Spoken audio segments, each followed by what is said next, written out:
You don't believe in leagues? Mm-mm. So why don't you believe in leagues? Because I look at us as more of as energy, you know, and the energy we give and share is what we will attract. So I know, you know, they talk about like the 6 degrees of separation for people, blah, blah, blah. You could be in the airport and be sitting right next to Jay Leno.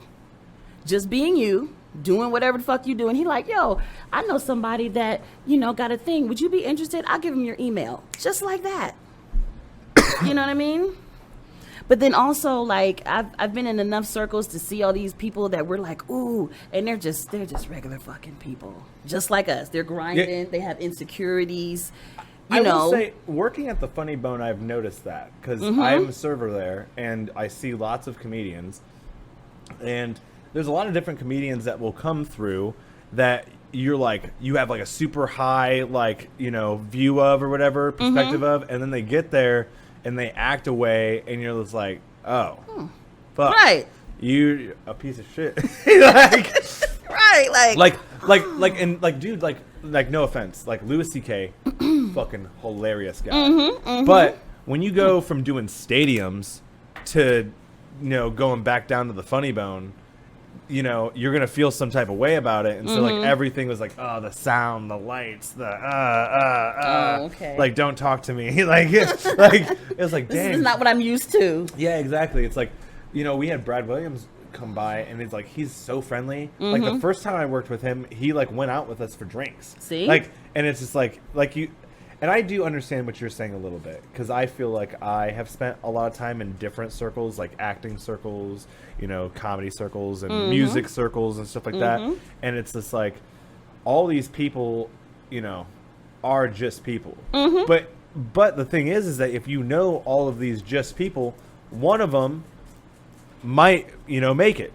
You know, and yes. It's like, and the you cool, might be the one to make it. Exactly. And the cool thing about that is that, like, if you're friends with them and you're like cool, like, typically a lot of them like help out their friends or like help bring them up too. So absolutely. I feel like a lot of people try to do stuff on their own too much, and it's, you know what I mean? Because they don't want to owe anybody anything. Oh, is that what it is? I mean, here's the thing. Like, you learn a lot from watching. You know, I still hang out with a lot of elders even now. But even when I was younger, I did. And it's like, you learn a lot from watching. Anywhere that I go, well, usually like today, anywhere that I go, I take time when I get there. I might still be late, but like when I pull up, I'm just going to sit in the parking lot for a minute. There's shit that goes on. You need to see what conversations that you hear. Honey, I've been throwing events for over 20 years, okay? I'm just doing this now, and I'm focusing on my work than producing shows. But I would always park by the cigarette area, the smoking area. During the event or whatever, I'd go out to the car, open the sunroof. Baby, listen, the shit you would hear. And you're thinking, I threw a fabulous event. I don't understand why didn't nobody come back. But they'll be like, the bartender was flirting with my man all night. You know what I'm saying? Or the bathroom smells like shit. Like, it's stuff that they won't tell you, but they'll tell 14 other people, and then you don't have a lot of ticket sales. Whoa. You know, there's so many elements that go into that. But that's why I was going back to the very first thing I told you. If you do your best all the time, you'll be at the level you're supposed to be. So in doing my events, I always worked backwards from the customer's perspective. I need to make sure that bathroom is on point all night. As a matter of fact, I'm going to have somebody check it 2 or 3 times during the evening. Or I'm going to have a male and a female bartender. Or like, hey, lady, no tits tonight. You know, just a regular fucking shirt. You know what I mean? Stuff like that. And doing that raises the quality of the event. People have an even better time, or surprisingly, then you start getting the momentum. You know, it's all about doing your best. Like I said, we're all energy. You get out of it what you put into it. Ladies and gentlemen, this is Sista Lu. Are we going? Yeah, we've been going this entire time. We've been going, yeah. Okay. Yeah, we got some good shit out of you. Yeah. Wonderful. This is Sista Lu. Well, can I get a glass? I needed a glass for mine. Yeah. We got glasses. Hold on, baby. I need you to rinse this off for me, too. Oh. I don't remember your name. This is EJ. Thank you, baby. We got awesome service. Yeah, I was trying to make sure we had some snacks. I was trying to. You're good. This is lemon, raspberry, and strawberry. Oh shit! She came with the works. This is gluten free. Don't worry about it. Are these like Starburst? Yeah. Oh shit! Okay. So how many camera angles are we working with? So if I want to ever look into the camera. The one on the bottom, that's yours. Okay. Okay. And then that big one, that's the main one. So that's getting both of us right now. Sweet. And then this one's mine right here. So. Okay. All right. Thank you so much. Awesome. Thank you. Thank you. Yes. There you are. Thank Perfect. you for this. So okay, I think I asked you this. How old are you? Yeah, that's not the fucking right way to start. I'll tell you that. You said you've been throwing shows for 20 years. Yes. I would be. Shit, I have to count back. I was born in 1974. Okay. So I'll be 47 this year in October. Oh yeah. Yes. Very happy about that. When did you get started? I come from a loud, large family. Okay. So it kind of was, you were always, if you didn't speak up, oh shit. I My feel dad that. used to say, you put your nuts on your table when you're talking to me. You know, and it was a bunch of boys, just me, and as a girl, and I used to be like, oh, I have no nuts. So in my mind, I'm always trying to like, what the fuck is he talking about? But he's like, if you're going to be invisible. If you don't say something, oh, you was hungry, you should have said something. You know, that type of shit. So, I'm very much, you know, able to exert the energy and do whatever, say whatever I need to say. But then I also treasure my quiet time. Okay. Very much so, in a way that most people don't even believe it. You know, I will say that story makes a lot of sense though, because like, at least from what I've seen from your personality, like you are not afraid to like just walk up to people and be like, "Hello, I'm Sista Lu. Here you go. Call me for a good time. You wanna, you know, you get I was like, you were one of the first. Actually, no, I think you're the only comic who has business cards that I've seen. Really? Yeah. And I've got 2 from you. Yes. One was the older one, and then the other one was the updated one. Yeah, I'm sure. I was like, hey, baby, I got some new cards now. Here you go. Because the very first time I met you, you were at Tree Bar. That was the very first time I got. I miss Tree Bar. I miss it. Fuck, it was the best mic. Yeah, because I really enjoy the small rooms. Like the small rooms, like Saber Pint, the ones that fill up when you have like 5 to 10 people. Like when you have like Shrunken Head, like, you know, it's full if it's got like 20 people in it. Like and if you have 5 people in it, like they could be sitting, you know, all over the room. So it's like you might as well not have anybody in there. And not to mention all the comedians too. Yeah, exactly. Tree Bar with the leak in the roof and shit. Yeah. Like don't sit right there. Yeah, exactly. Good times. I was gonna say during the end it was getting really bad. Like the fans were like doing those weird things where they're moving their fins or whatever. I was like, oh shit, this is not good. So man, it's unfortunate. That was a good mic. But they had another room too that probably could have been used, but I don't know if they would have been good for comedy. I don't know. Which one was it? There was like another. So like if you were gonna walk outside, there was like another room. That's where they do all their music shows. Oh. And there's like and the reason why they call it Tree Bar is because there was a giant tree right there, and they chopped it. And the stump is still there. It's in the floor. Yeah. It's really That's dope. why it's so rocky right there on that part too. Yeah. Sometimes I've parked and I felt like I was like on a fucking slope. Like, okay, well, you know. Yeah, I was gonna say it was a nice bar. What's your favorite spot that you've ever done comedy? Hold on. Let me ask you this. Okay. Favorite open mic that you've been to here in Columbus, and then after that, favorite comedy spot that you've done ever, like the most fun that you've had. Well, it's a couple of them. I would say back then was my favorite was Tree Bar. Okay. Now I would say Brew Dogs on High Street. Oh, Brew Dog? With Charity. Yeah. I really enjoy that. Yeah, and then they have Floors right across the street. Has another mic the same night on Wednesdays. Okay. So you can kind of hit both. If you get a good parking space, you're good, you know. Hell yeah. I like the diversity in the crowd. There are a lot of people that come actually just to laugh, you know, and there's not as many comedians. It might be 6 or 7 people, maybe 10 at the most. So you're guaranteed to get like 10 minutes of time. You can take your time and whatever, you know what I mean? Try out some different stuff. And they come back because they remember you and shit like that too. So it's all foot traffic. So they're like, oh, you know what? Eddie's going to be down there. Let me go see what he's talking about. Type shit. Okay. So I hate to give up my little secret though. That's my little duck off right there. Oh. Look at you. My favorite place to perform? Oh, well, it's not in Columbus, though. Okay, it doesn't matter. It's called the Office Bar in Cincinnati. Okay. Or just outside of Cincinnati. Okay. Baby, listen, it's the Baby Apollo. Woo! Okay. It's an urban crowd. Not old, but older.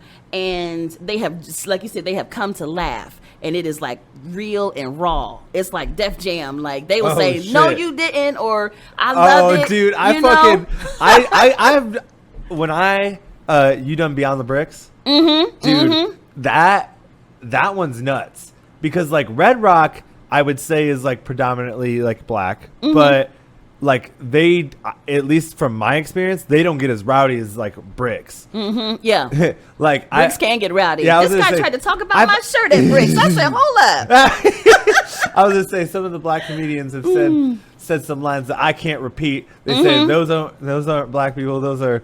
But anyway, it's what Joe Rogan would say, I guess. But, right.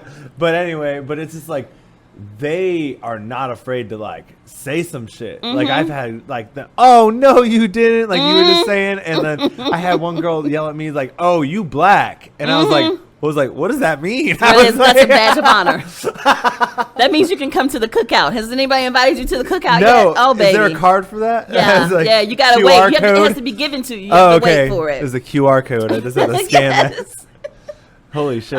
Yeah. The beauty of that room is it's managed by a group called Ovations Entertainment, and they do Southern Ohio, Indianapolis. They do all around the area. Louisiana. I mean, is not that Louisiana. the, Louisville. Evans group that he's into? No, Ovations. Oh, okay. Like standing ovation, Ovations. I don't know anything about any other ones, but they're a great group full of raw talent. So Okay. we get a lot of work through there. So I you're would highly in that group? Suggest, I Okay. would highly suggest you send an email over to them and say, I want to see if I can get on at the Office Bar, and I'll Okay. come and support. Okay. Hell yeah. They're harmless, but they're real. So like one time I went, the very first time I went, I was in a contest. I fucking won. And I was just like, and you know how they're like, oh, people that are from there, their friends are going to vote for them. They go for who the fuck is funny. Oh, shit. And I was just like, I remember I was driving home with my best friend, like, girl, I just won. They don't even know me. This lady named Miss Marshmallow gave me her number. She said, let me know. Miss Marshmallow? Yes. She was like, put my number in your phone. I don't want your card. I was like, yes, ma'am. And her number is still in my phone to this day. So when I'm coming down, I text her, say, I'm coming on Tuesday, because they do it on Tuesdays. I'm coming on Tuesday. Oh, baby. Yes, that's one of the best rooms ever. Best. Mm-hmm. Hell yeah. You got to get booked, though, but it's still, Yeah. So, Sista Lu, is Yes. Lu your first name? Actually, my first name is Lucretia. Okay. Yeah. Hell yeah. Lucretia. I'm named after my dad. My dad names me. His name's Lewis. And people had a hard time pronouncing my name. So I would just say, just call me Lulu, because my family calls me Lulu. So okay. The sister part came from in my early 20s. I was, growing and into the adult that I was going to be. Started studying a lot about Black history and my ancestors, and I started getting really involved with the community, doing a lot of activism and stuff like that. And that's how the sister part got on my name. Whoa, wait a minute. So actually, my next question was going to be, because like something that I've always wanted to ask. I've always noticed that a lot of Black comedians have like stage names. Mm-hmm. Is that a part of like a Black history thing? Like of like having like a name or something, like a title or something? No, I think that sometimes it may just help them to say things that they wouldn't normally say in front of people. Oh, okay. Just as a, like, oh, I'm about to say blah, blah, blah. Like so many people, like comedian Silas, like comedian, can Mr. also- Old School. You know what I mean? Like I was part like, of their persona, and that's what they want to be recognized for. Okay. But if you look at some of the other ones, like Earthquake or Sinbad, that's such a great, like, if someone was like, yo, I'm gonna go see Earthquake this weekend, I'm like, whoa, right, that sounds Carrot like a musician. Top, you know what I mean? Yeah. They all have the name that kind of goes into their thing, and then maybe at the end of the day they transform back into whoever they are. Man, that's weird, because I feel like what I'm trying to do right now is I'm trying to bring out who I am out in the real world onto the stage. Like, Okay. because I feel like I'm not doing a great job of like, because I feel like what makes me funny out in the real world is like, you know, I'm not doing that as much on stage as I should be. You know what I mean? I feel like sometimes I like block myself from doing it because I'm like, that's too raunchy, or you know what I mean? And that, you know, it's kind of inhibiting. Maybe I need a stage name. Don't hold yourself Maybe I need back a stage now. name. Maybe you do. I would say spend some time doing like, you know, maybe 10 words that you think describes you. And then ask 2 of your best friends to do the same thing. And then maybe ask somebody who doesn't really favor you all that much. Do the same thing. Yeah. No, just to kind of see what you'd be surprised what the fuck they say. Okay. It was an exercise in a comedy book that I read. Oh shit! Really? And they were like trying to help you to develop more of your character and bringing out yourself. And they said, "Oh well, I think that Lulu would be more of this or less of that." Like my brother was like, "I wish you would be more patient." And I was like, "Oh, whoa! I'm not very patient 90% of the time." Wow. You know, so that might be something for me to work on. But it also gave me an angle because how many other people are not patient and don't fucking know it? That's a joke right there. You know what I mean? So yeah, it was a great exercise in the book. I believe wholeheartedly in. What book was that? It was by Jean Perret. Okay. I can't remember. It's yellow and black. I don't know. It was like a book and a workbook. Just like how the Bible is with the workbook. And whenever I get a book, if there's a workbook, I get it and I work all the exercises and shit. It's real good. Whoa, okay. Look at you. Honey, listen, it's a grind. It is a grind. So would you say that you spent, how much energy would you say you spend on like comedy? Like let's say you have 100%. How much would you say you put into like your quote unquote real life shit and then comedy? I'd say 70%. 70% into comedy? Yeah, it's more than 50. But for a long time, it was 50-50, which kind of stunted my growth.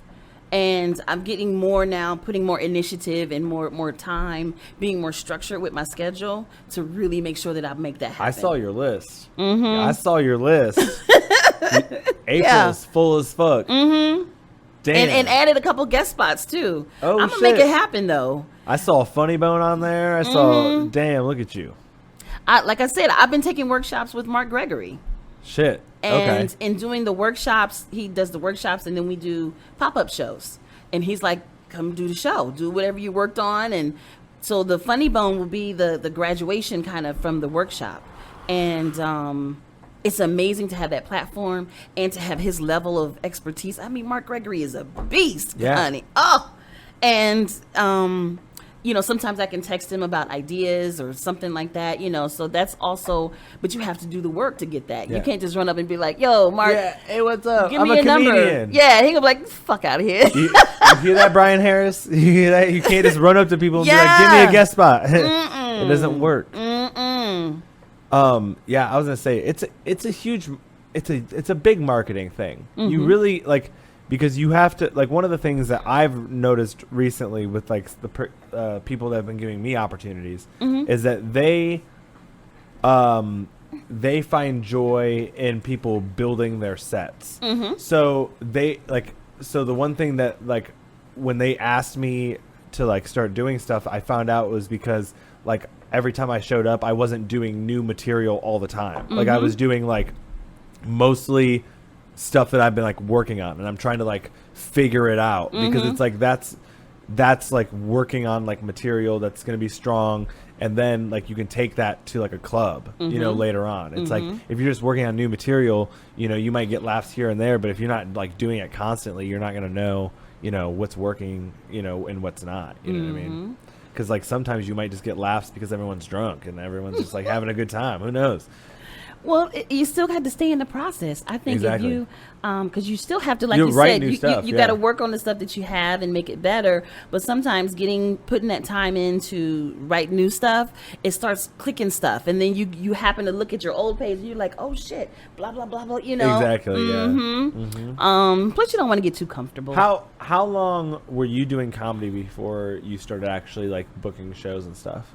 How long have you been doing like stand up yourself? 3 years. Okay, 3 years. So Yes. you're pretty new. Hell yeah, you're Well, around the same time. I'm I not was, new. yeah. I'm new to you guys, but I'm not new to entertainment. Okay, but 'cause you said the you comedy were- is new. You've been booking shows for 20 years. Mm-hmm. And then, so you've kind of like, not like music shows, but like you kind of got like an old school background where you were like promoter. Mm-hmm. And then I was a you're, host. Okay. I was host for a festival. You remember a festival called Juneteenth? They used to have here in Columbus in Franklin Park. They used to have this big festival every year in June, and I hosted for 11 years. Whoa, and shit. I started that when I was You got 19. a resume. Holy shit. You got a whole fucking resume. I mean, I definitely enjoy talking to people, Okay. and I was recommended, like, oh, I know somebody that could do it, and I was active in the community. It's a celebration of, the commencement of slavery and all that stuff. So I was like, okay, and we had a ball doing that. I learned a lot about the stage from the back to the front. I learned how to the sound and your wires and all that shit, and then like. I started doing speaking engagements with the city of Columbus, doing speeches for like cultural diversity and I don't know, domestic violence, stuff like that. And then I joined Toastmasters. I started doing more speeches with that. So I always talking to people, but I didn't get to cuss. I always made them laugh, but I wanted to cuss. And so somebody said, go to the Funny Bone. Whoa. They have a amateur night. Do you remember when they had the amateur night? I didn't get to ever do that. Oh, but... I was in the last group to get through right before they shut it shit. down. Bobby Dodds was was over that at that time, and I had to send you to you. My very first time on stand up, I killed. Oh, really? Like applause breaks and everything. Oh, shit. All I wanted to do was cuss. All I wanted to do was cuss on stage. But you didn't? Hell yeah, I did. Oh, you did? Yeah, I literally was at the bar. This guy was sitting there next to me, and he said, "You going up there?" And I was like, "Yes." And I said, "But I'm scared. I gotta cuss all this stuff I want to say." He was like, "Just go out there and tell them right off the rip." He said, "Your 5 favorite cuss words," and I was like, "Okay." So I went out there and I said, "I'm gonna tell you right now, it's shit and fucky and pussy and whatever the fuck I said. Can y'all get with shit. that?" And they were like, "Yeah." I said, "Okay, we about to have a good time," and went on talking shit. It was fun. Hell yeah. How much time did you do? Like 5 minutes. It was But you killed it. Oh man, it was so great. It was so absolutely great. When I got done, a couple people were like, I was talking about going to the bar, and it was like, yeah, first round on me. I was like, come, let's go. Yo, I will say that's like the craziest. I have been bought so many drinks doing comedy, like at a show or whatever. Though, like one time I was on stage and some girl bought me a shot and handed it to me while I was on stage, which was dope. I had a dude after my set buy me a drink. I was like, dude, this is kind of crazy. Like, it's not fame, but it's like, fuck. Like, hey, thank you. I'll do it. And if you don't drink alcohol, that's got to be kind of, oh my gosh, having a good time. What you drinking? Yeah. Oh, water. Like, oh, okay. I'll party up. I'll get a Coke. Let's get it. Let's get it. Mountain Dew. Oh man. Oh shit, man. So I thoroughly enjoyed the process. And so how long were you doing comedy before you actually started then booking shows? I don't remember. Okay. So I know I started booking shows after that though. Oh, okay. I was guest spots. So I guess they weren't really booking. Guest spots, and then I started getting hired to do, a regular show. An opening spot, 5 to 7 minutes, which was perfect. And getting into the circle, because I didn't even know about the open mics. I didn't know about none of that stuff. So it took a while, and then I found Tree Bar, and I was like, it's a wrap. So that's why it's your favorite, because that was your first one. Mm-hmm. Okay. That makes sense. I remember there's a group of lawyers used to come through there, and I kept doing these jokes. And those old people? No, they were young. Oh, okay. And I did some jokes about the statute of limitations on shit, and ever since then they're always like, yo, where are you gonna be? Let us know. So good. I was gonna say that I remember one of the last times that I went up there, I got some laughs because I wasn't like that great when I started, but like it was like a group, it was like a room full of like old people, and it was like I like got some laughs and I was like feeling pretty good. I'll have to go back and like listen to some of my old stuff, because I've been like hesitant to do it, because I've just like I used to do some stuff that was like, what the fuck was I doing? Like there's no relatability. There's not even a premise. There's just like I'm just talking about cheese or some bullshit, and it's just like, dude, what? It happens like that. What would you say has been your worst bomb? Have you ever bombed? Oh God, yes. So what's your worst bomb? I got booked for a show in Alabama, and my brother had texted me that my cousin had passed away right before I got on stage. Not like maybe like 20, 30 minutes before I got on stage. Oh fuck. And it was bad. Oh, it was bad. So I'm like, I'm trying to get it together. Fucking Bob Sumner was in the audience too, and a couple of other fancy people. And I'm just like, okay, you know. And I totally blanked out. I know I got up there. I started to get off into my thing, and then I don't know what the fuck happened. I totally blanked out. So then I was trying to catch myself, and it just looked awkward. It felt awkward. I might have only did about 4 minutes, and I just was like, hey. How much time were you supposed to do? Like 10. I said, yeah, bring your host, you know. And she was just like, she was coming up, and she was shaking her head. She said, you don't ever leave time on the stage. I was like, girl, I can't. I hear that. I hear that. So, damn, that's... And trying to explain it, at the time, it was just like, no. Man, you should have texted your brother and be like, man, you could have waited like 20 minutes. Yeah. Honey, listen, I have a rule now. No bad news. Keep that shit to yourself. Yeah. I don't give a fuck if it burnt down. Don't tell me until afterwards. No. Oh, God. Oh. That was devastating. Oh, devastating. fuck. I'm so sorry, but fuck. Damn. It was crazy. Good thing of it was, you know how you develop friendships and relationships along the way. So my brother, Charlie Mack, we were there together for the same show. He had drove, though, and on our way there, I was like, stop by the liquor store. I'm going to get a shorty or something. After the show, I know I'm going to want something to drink. You know, he doesn't drink. So, honey, when I came back out of there, I was like, give me the keys. I'm about to go and cry in the car. I sat up there. I drank like half the bottle. Just boo-hoo crying, snotting and everything.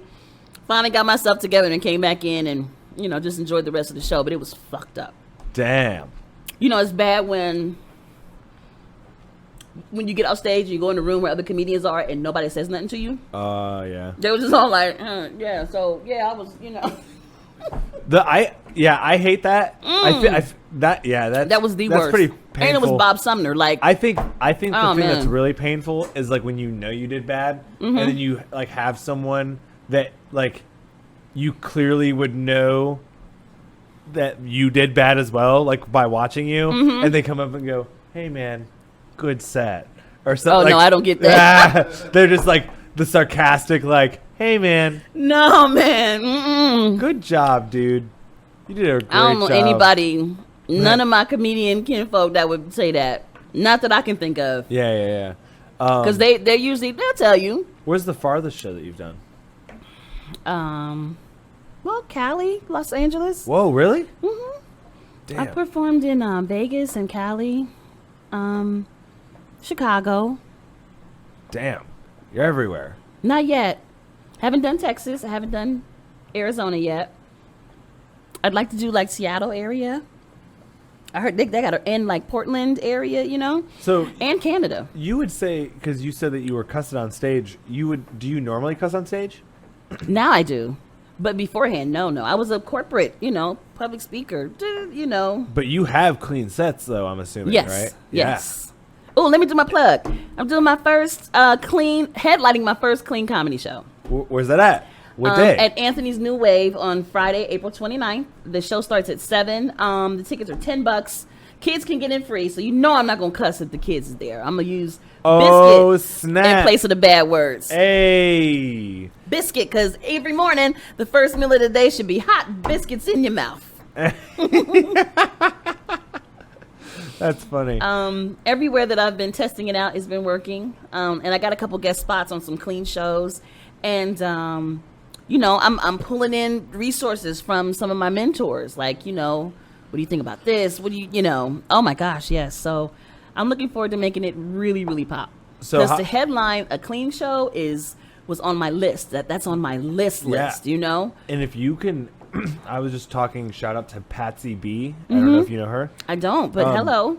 She is like, almost, I would say, like probably 99% clean. Okay. She does church clean. She does all that stuff. And she was talking to me. She's like, she's like, yeah, like, you know, you can do whatever kind of comedy you want. She's like, but there's so much money, so much money in clean comedy. Because like, if you can like do comedy in front of kids, bro, everyone has their kids. You're telling me that I can go to a show and not pay a babysitter? Right. What? Please. I have like for the clean route, I'm definitely looking at doing college tours. I want to do the military tours, you know what I mean? And I have really good connections in those, but I got to get solid first. Yeah, you know what I'm saying? The churches, I have a whole thing. Oh, baby. You're killing it, though, for 3 years in, though. Well, it's, gotta say, like I said, you have to do your best, yeah, and you'll be exactly where you need to be. Okay. You can't get focused on who's what and all this other shit. You know, whatever. Act like this is how it was presented to me. Act like it's how you trying to get some pussy. Okay. Now, you know she kind of like you. You know she fucking with you a little bit. All you got to do is stay in contact with her, right? Okay. Text, oh, girl, I don't even feel like texting you, but what you doing? Oh, okay, yes, because I know tonight. You know what I mean? So just whatever energy you can find to do stuff like that, you can find to make your comedy whatever the fuck you want it to be. All right. Yeah, I was going to say, after, you know, I feel like over the past, like, few months, I've really started to, like, you know, grow. Like, the podcast has been killing it. Fucking, you know, the comedy, I've been, like, getting some shows here and there, you know, getting a little bit of money. Yeah. I feel like getting paid, even if it's, like, $15 for going up, is so incredibly, like, crazy. There's a feeling that, like, you can't even describe. It's just, like, your go up. Thoughts got you paid. Yeah, exactly. And then you're like doing the math about like how long you are on stage versus how much money. You're like, oh my God, I got paid dollars per minute. Like, hello, Jeff Bezos, Oprah Winfrey. Fuck you. Like, right. You know I got I mean? it. I got the formula now. Exactly. So it's like, I'm excited. Do you spend a lot of time on social media? Do you do a lot of social media stuff? Not as much as I'd like. I'm going to hire somebody to do it. Oh, snap. Yeah. It's just... You know, trying to keep it and the TikTok, and you know, I haven't even really pushed on the Twitter yet. But that's gonna come. I gotta make sure I have more of my other stuff lined up, like my website's getting worked on and all that other shit. Okay. I need all of that, like I said, before I go there, because when I go there, that's the first thing they'll say. Well, where the fuck she come from? Who is it? You know? Yeah, exactly. And like I was in a class the other day, and damn, what's his name? Dave Schwinson. I don't know how to pronounce his name. Okay. He's an author. He was national booker for the Improv and the Funny Bones all across the nation. Whoa. Hollywood, yeah. And he was like, I can tell you right now, if you want to go that route, you got to have your own website.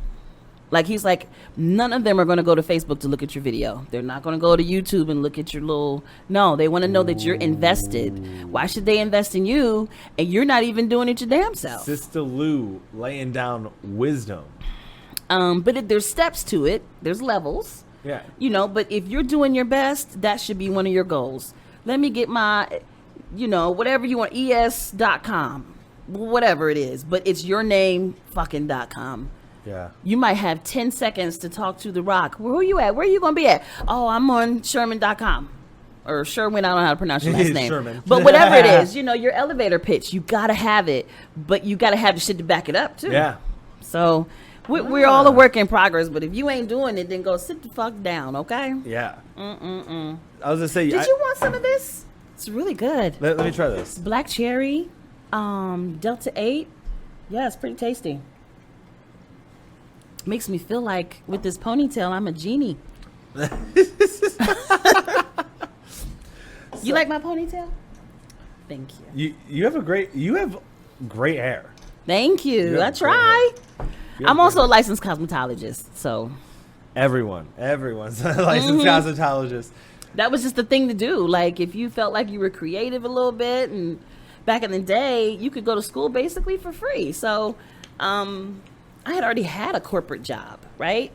I worked. My dad said go to work and get a good job. That's what I did. So I worked for the state. I was an accountant for the governor's office, and oh man, they called me Junior Bassett, like Angela Bassett with my suits on and shit. But I always had my afro, you know. Okay. I always wore my natural styles, and I found some money or some shit, and they was like, "We're gonna give you a reward." anything you want that's state of Ohio related. Duh, Board of Cosmetology. And I can't remember what fucking governor it was, but he was like, promise me you won't quit your job when you get your license. I was like, no, just for family and friends. I couldn't wait to leave, but I stayed there. But I still went ahead and start working in shops. But I've always loved dealing with people. Always been good with numbers and people. So I'm an accountant, and I'm everything else after that. Damn. So, what's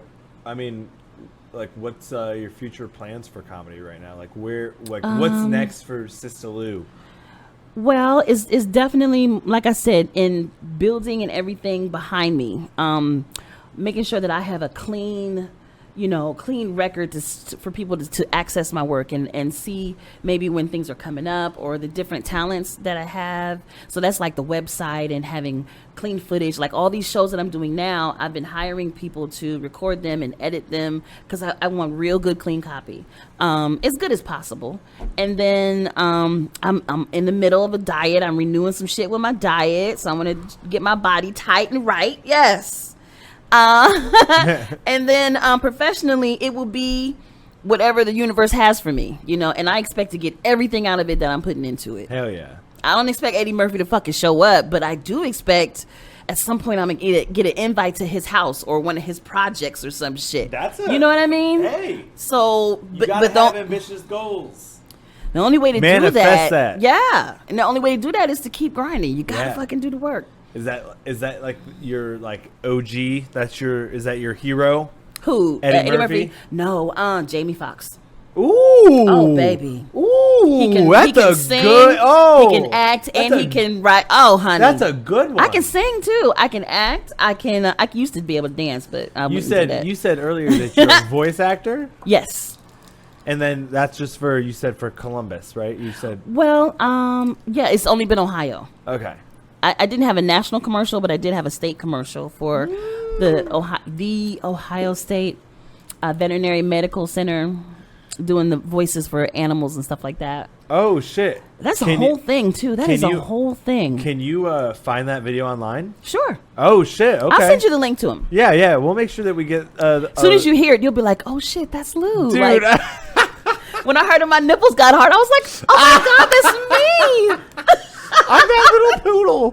For real, I was really like. So wait, crazy. You're doing voices for the animals? Mm-hmm. Like you're acting, like you're pretending to be the animals, and you're just. Well, in the commercial, you don't know that it's the animal. You just hear the voice, and you see a kid playing with the animal, and then at the end, you see that it's not the boy who's sick; it's the animal that's sick. But it's like I'm still going to be here for. Oh, it's very heartwarming. Oh no! Yes. Am I gonna cry? No, but you'll be happy. It's not the arms of the angel. Yeah. It's not that one. Damn. I hate that fucking commercial. Dude, this is what I'll say. The dogs be shaking and shit. Yeah. Like, for real, y'all, I was just watching The Terminator. Like, I wasn't. Dude, I will say that my favorite, like, one of my favorite things to do is on my day off is I will go on like TikTok or Instagram or Facebook or whatever, like the reels, and I'll watch shitloads of dodo videos and I'll cry my fucking eyes out, dude. Like, dude, I'll just be like watching these dogs. I'm like, ah, and then I look at my dog and I'm just like, oh my god, I love you so much. Why do people hate animals? Why? I don't like get your it. Baby, she's so sweet. Yeah, dude, she's She showed me her belly straight off. Like, come on, girl. Give me some, girl. Dude, I love her. She's amazing. I've had her for so long, too. That's, like, the thing that's, like, so crazy. Yeah, like I'm 26 now. I got her when I was 21. Okay. So she's, like, 6 or 7. Like, I don't know. Oh, she's vested. Yeah. She's, like, yeah. Does she give you issues when you're dating? Yes. I bet. Yeah. She's vested. Wow, that's... Oh, yeah. Wow. I didn't... You called that. Like, as soon as I start seeing somebody... immediately starts peeing in the house. Immediately. Like, she'll do good for months. And then all of a sudden a girl will come over. We'll leave her out of the room. Pussy in the house. She's like, hell no. Yeah. And then right outside my room she'll pee. And I'll be like, what? Piece of shit. If she could slash your tires, she would totally. You better watch out. You better be careful. Oh my god. So what would you say is the biggest show that you've done? You said you did the Funny Bone. Was that a sold out show when you did that? It was, but let me see. I did a sold out show in Miami. Ooh. There's a organization called Lyric Live. It's like the Apollo too. Okay. I didn't even fucking know that though. Big national historical event. I didn't know about it because I'm not really in southern, America or South in Miami, but it was like it's a historic building like Harlem in New York, but in Miami. Baby, listen, they have this event series, and they bring people from all over the nation, and everybody comes, they pack out the house, they just want to come and support who they like, yes, and if not, they will boo your ass. Okay. Now, this is worse than the Office Bar. They will boo-boo. And, but the energy, the media was there, it was a red carpet, it was a whole thing. It was a whole fucking thing. It was amazing. People to park your cars. Like when I was telling you about how you work backwards with your event, they took care of everything. There were attendants in the bathroom every so often. Do you need anything? You want some water? Do you need a fan, or is your shoes okay? Like whatever. It was. Whoa. They took care of us really, really well. I didn't win, but I do have an invite to come back. I have a standing invitation. How many people do you know? I'd say it was at least 500.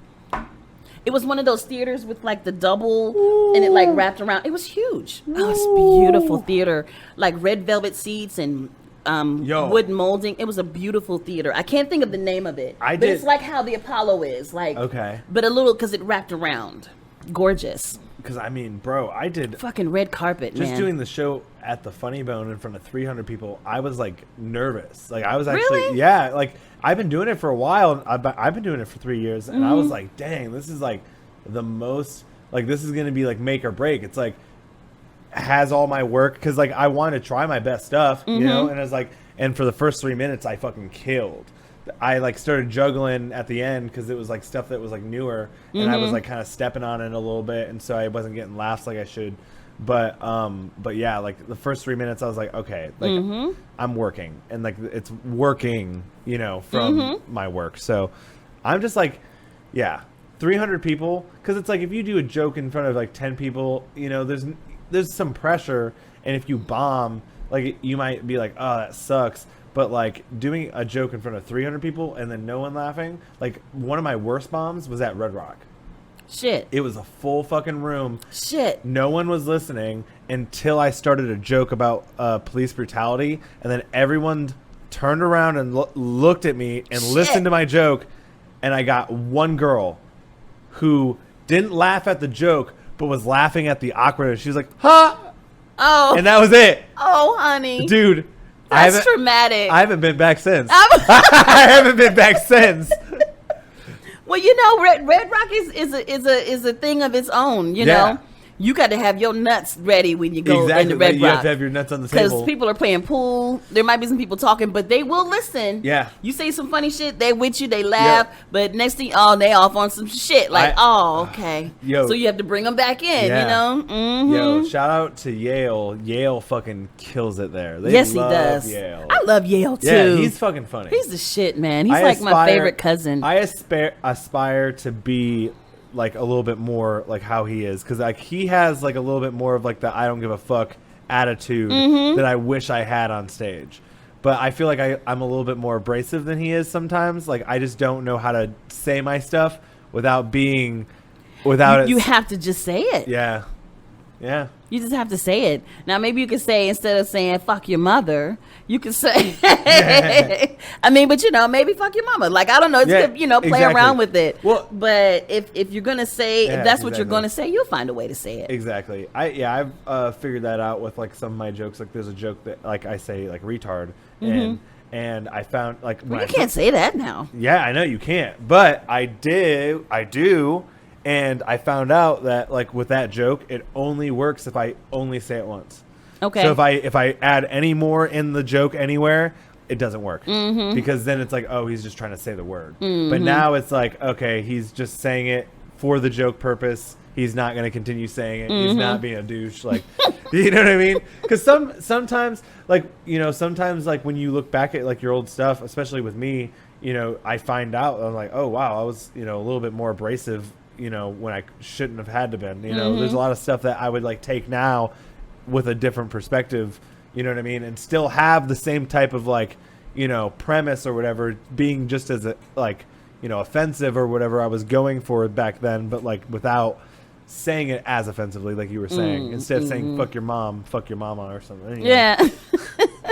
Well, you definitely, if you keep doing that work, then you'll find that lane. You'll find that way, and it's gonna feel natural. Yeah. You won't be torn. You'll be like, yo, I'm still saying what I need to say. I'm being who I am, and this is how I'm gonna do it. I feel like sometimes though, like at least with me, like because I didn't like do a lot of like studying in comedy right before I started going into it. Like I just saw a lot of professionals doing it, and like you find out that it's like they can get away with like a lot more because one, they've been doing it for 20 years, so they like know the game. Yeah. But two, a lot of these people are coming to see them, so it's like they can get away with like some shit because like some people are just there to see them. Like they don't give a fuck what they're saying. They just are so starstruck that they just like it doesn't even matter what they say. They're gonna laugh their ass off. Yeah. What's really funny is sometimes you do see some of those ones and you're expecting that and you don't fucking laugh. Oh, dude. Ooh. Eddie you're Griffin. Like, oh, so-and-so's got a new special, and I'm like, ooh, I'm at home, like I really want to laugh, man. But here, let me rewind it. Maybe I missed something. Yeah. So that just goes to show like who puts in the work for the writing and stuff too. Yeah. Maybe they needed to go around town and test it out a little bit, you know, or something. We had lots of people walk out during Eddie Griffin's set. Shut up. Yeah, lots. Shit. Yeah. And he can be rough. Yeah. But he's really funny too. Yeah, was he being more rough that night? Yeah, he was I don't know what he was on, not like on like drugs wise, but like he was like on something that night cuz he was like being like super racist towards white people, but like in a really like distasteful way. Like I wasn't offended. Like I was like, I don't give a fuck, say whatever you want about white people, but it's like, but like black people were leaving. Yeah. Cause they were like, I didn't pay for this, and they just fucking left. And I was like, whoa. That's not even funny. That's not. Yeah. And he did that twice. Like he did. It was interesting. I'd never seen that before. Because, I mean, I've seen people, like, walk out because they're like, oh, this comedian's not funny or something like that. But, like, that was the first time I had seen, like groups of people. Like, it wasn't just, like, one or two tables. It was, like, one show we had, like, 7 groups of people just downstairs. That wasn't even counting the people that were upstairs that left. Shit. Yeah, it was crazy. That's fucked up. And he's like a super professional. Yeah. You know what I mean? So, but that just also goes to show you that like you just said, you have to be putting in the work because it's like that stuff probably would have killed if you would have just worked on it maybe a few more months. You know what I mean? Like, well, I got something to say, which is pretty controversial, I think. Let's go. From what I'm hearing of everybody else's thing, like everybody talks about Eddie Murphy Raw. It's the best. It's the best. And to me, that's how Raw comes off to me. He just sounds like he was in a real painful place, and he had a lot of shit to get off his chest. And I'm not saying it didn't have a few jokes, but I just didn't think that was his. Best I just work? didn't. Yeah. Oh no. I know. I would think Delirious over Raw. Okay. But I've got into debates online about it, and they're like, "No, Raw is the," and I'm just like, Huh. Yeah, I don't know. But everybody has their own opinion. Good thing comedy is subjective. Exactly. Good God. Well, and I've heard that with like some of the comedians like locally, where it's like I've heard like some people who are like, man, like this person has had so much growth because in the beginning, like some of their stuff just sounded so hateful or whatever, but then now they like figured it out and like they're still making the same jokes, but not nearly as hateful, And something that a comedian told me that was actually very interesting was that like a lot of times, like when you're doing a joke and you have like a perspective on it, like instead of like trying to like throw away the joke or change it up completely, just kind of change up like the attitude of the joke. So instead of like because he was talking about it specifically like his dad's alcoholism, and when we first started talking about it, it was like more of like a bitter thing. It was like talking about it and like more of a bitter thing. But then as he like started going into it, it was like more of like he started celebrating it, and then that joke, when he started celebrating his dad's alcoholism, it got way more laughs because instead of it being like punching down, now he's like, like, oh, my dad's a fucking alcoholic. Nobody likes an angry comic. Exactly. We're very angry. We're very emotional. Oh God. but we have to find a way to translate it because there's a funny in everything, a funeral or whatever. Mm-hmm. Damn. So you said Jamie Foxx is your number one. Oh yeah. Did you watch Annie? Of course. You saw the one that he did? Mm-hmm. That was good. That was my first look. I actually didn't watch. I don't watch a lot of movies. I don't do a lot of media consumption, mainstream media consumption, pop culture or whatever. And that was my first introduction to his his talent. Because I before knew he was an actor, but I didn't know he also did stand up. I also didn't know that he also sang, and he was fucking great. And on In Living Color, get out, man. Listen. Well, and then I also didn't know that he did a song with fucking Kanye West. I was like, that's him? What? That's him? You gotta use all of your talents. That goes back to what I was telling you. If you do your best. I saw some stories. He was talking about his life. His grandmother showed him how to play the piano. He sang in church. He always wanted to be funny, but his whole thing was to do music. It just, the comedy took off first. I saw he was telling a story that he was going to meet Teddy Riley. Do you know who Teddy Riley is? He was he is a producer of a group called Guy, and he does the New Jack Swing, New Jack City type music. Look it up. The soundtrack is really, really good. Okay. But so Teddy Riley was on the In Living Color show, but Jamie Foxx was still dressed as a Wanda character, and he was like, "Yo, I got to listen to this tape. I do music." And he looked at him in costume, and he was like, "Oh, that's impossible." You got all this clown makeup and all this shit. No, you can't be serious about singing. But he turns out he really was that damn talented, So to be able to have to have avenues to exercise those talents is a blessing. And you never know how people are going to respond to it, but you have to try. You could be a dog whisperer. You don't know. You've had your dog for a long time. People are making money on OnlyFans for doing a lot less. Whoa, what are you trying to suggest here, Sista I don't Lu? know. Am I going to start an OnlyFans with my dog? You never know. Dog whisperer.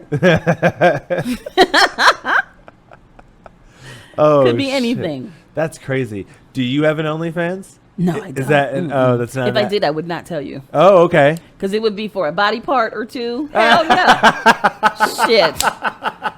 A body I got part nice or two. Yes. Nice toes. Have a nice ass. Listen. Okay, let me ask you this, because I know that there's, it's a growing movement. Have you ever sold pictures of your feet to people? No. Have you ever been offered? Yes. Lots of times, I'm assuming. You know what? I'm going to tell you, this is a real story. I was in Indianapolis. I had already did the show, and I didn't know that Indianapolis had such a pretty downtown. Kind of like ours is, where the park and the water and so shit. So you wear sandals. So I was walking around, and I'm telling you, walking around, enjoying myself. I'm making my way back to my B&B, and I see this guy in a convertible. Brown-skinned guy, and he drives by. He looks at me. I look at him. He's kind of cute, but I just keep on going. Next thing you know, he circles the block, and he comes around again. And he was just like, "Hey, how are you?" And I was like, "Oh, I'm fine. Where are you going?" I said, "I'm, heading down to this." In the middle, there's a big bell or some shit. So I said, "I'm heading to the little center. I'm going to sit down, have some tea or whatever." So he's like, "Can I join you?" I was like, "Cool." So we go over there. We sit down. We chit chat. He seems really cool. So I get in his car. I only got in the car because it's a convertible. I didn't know that this was a real thing. Oh yes. I see videos of just this black women walking up and being like, "Hey, what's up?" to these guys in nice cars, and they're like, "You want to get in?" They're yeah. I was just like, "That's real." Yes. Sometimes you just you have to weigh your bets. And so I was what like, happens? You get in the car. I get in the car. We go around to this partially secluded area on the other side of the water, and he asked for a foot job. I took my shoes off. They were sweaty because I was walking. You did them? You yes, did it? I did. Of course. I've never done one. I haven't done one since, but fuck, I've done a foot job. He was rubbing my feet. I was laying with my feet, and he unzipped his pants, and I was just like, "Oh, this is happening." Whoa! Fuck it. Damn! That was his energy. That was his. Dang! Oh, baby, listen. Where was this at? Indianapolis. Dang. He was like a older businessman. He owned a chain of like ATM machines and shit like that. Now, did you find this out before or after the foot job? Before. Okay. Yeah. And then afterwards we went to some little cafe. We sat because I still wanted to sit at the little cafe, chopped it up a bit, and he went his way and I went mine. We had plans to see each other. I was never going to see that motherfucker again. I can't even imagine. If you like feet on your penis, please keep it away from me. Like, there's no way that would ever be inside me or anything like that. Come here. Hi, baby. Hi. Oh my God. Yeah, no. And then last night, so I'm single now, so I can talk about shit like that. So Okay. last night, I went on a date and I kissed the guy Ooh. for the first time. Ooh. And I'm going to tell you, he had thin lips. He has thin lips, right? And when I kissed him, I swear I thought I was kissing somebody else. Like, I was like, literally, where'd you unlock those lips from? It was like all these juicy fucking lips on my face. But when you look at them, they were just, I was like, wow. So you just never know, ladies and gentlemen. And I don't judge. I don't judge. What gets you off is what gets you off. Yo, you know? that thin lips thing is like crazy though. That You think it's, you know. it's scary on some people. It looks pretty scary. I don't know. All I know is when he kissed me, I was like, oh, you got to kiss me again.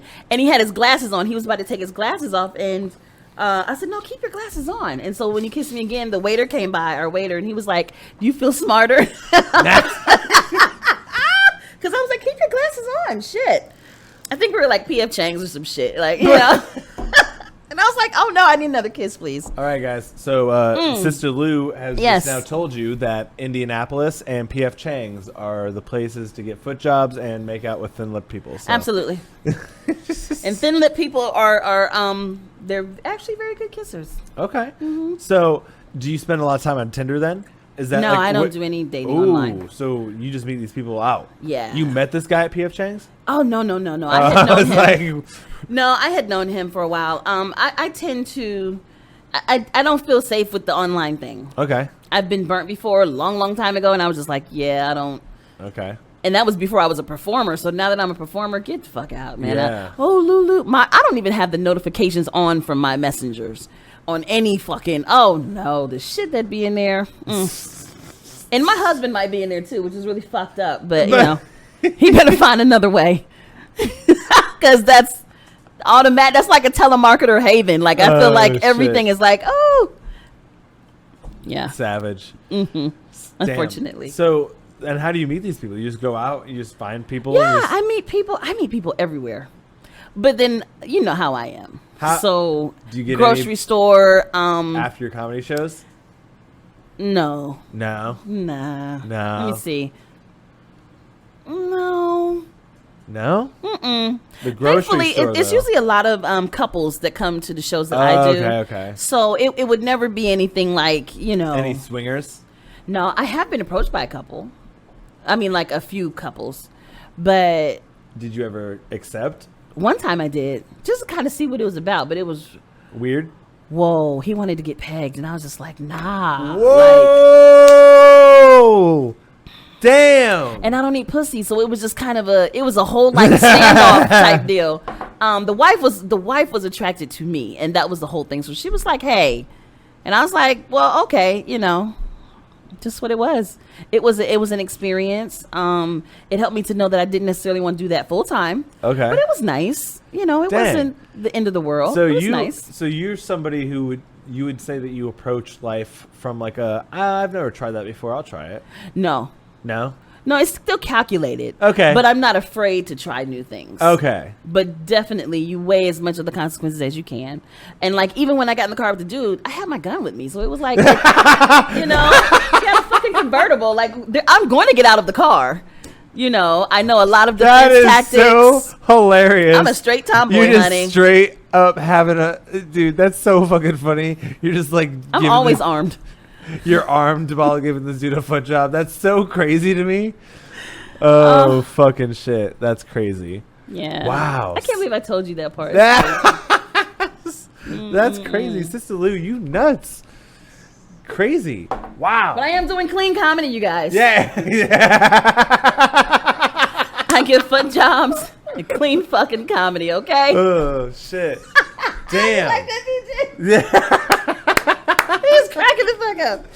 But here's the thing: you have to be able to be diverse. Okay. And in order to really talk about things with life, you have to encompass everything. Yeah. Because there might be a whole premise for you that you haven't even explored yet. Like, oh well, what if I liked foot jobs? How would I convince a woman to give me one? Or whatever. You just never know. That's so crazy. But just that whole train of thought, that would make you spark off some shit that you wouldn't have thought So about. he just asked you?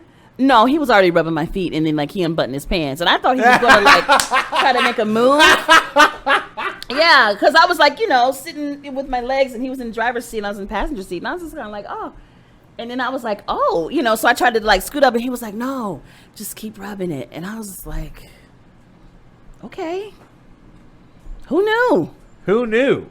I mean, and if you ever saw him, you would not think he was. I don't even know. Yeah. Very handsome guy. Yeah. What do they look like? What do foot job fetish not guys broke look like? in any kind of way. No teeth missing. No, he had manicure. But then I couldn't have imagined. I'm sure I would have got a yeast infection from his ass.